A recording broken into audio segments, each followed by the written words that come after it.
રાજકોટથી સમાચાર અકસ્માતમાં અજાણ્યા વ્યક્તિના મોતનો મામલો અગાઉ ગુમ થયાની ફરિયાદ નોંધાઈ હતી। મૃતકના પિતાએ ગુમ થયાની ફરિયાદ નોંધાવી હતી। માથાભારે શખ્સોએ માર માર્યોની અરજી કરી હતી। ગોંડલ સિટી બી ડિવિઝન પોલીસને લેખિતમાં અરજી આપી હતી। મૃતકના પિતાએ 3 માર્ચના પોલીસ સ્ટેશનમાં ગુમ થયાની અરજી આપી હતી, જેમાં કેટલાક માથાભારે શખ્સોએ માર માર્યાનો પણ ઉલ્લેખ કર્યો હતો।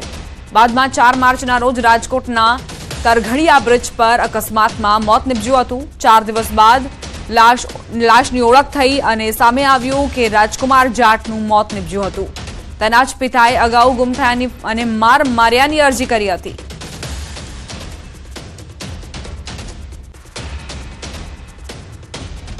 રિલાયન્સ ફાઉન્ડેશનના સ્થાપક નીતા અંબાણીએ ટીમ ઇન્ડિયાની શાનદાર જીત બદલ અભિનંદન પાઠવતા ટાંક્યું કે ભારત માટે આ એક ગર્વની અને ઐતિહાસિક ક્ષણ છે। આઈસીસી ચેમ્પિયન્સ ટ્રોફી 2025 ત્રીજી વખત જીતવા અને દેશનું નામ ફરી એક વખત વિશ્વ મંચ પર ચમકાવવા બદલ આપણા ખેલાડીઓને હાર્દિક અભિનંદન। આ વિજય માત્ર ક્રિકેટ કરતાં વધુ છે, તે અબજોના સપના સાકાર કરવાની અનુભૂતિ છે। એક રાષ્ટ્રનું ગર્વ છે, ભારત ચમકે છે અને દુનિયા જોઈ રહી છે। જય હિન્દ।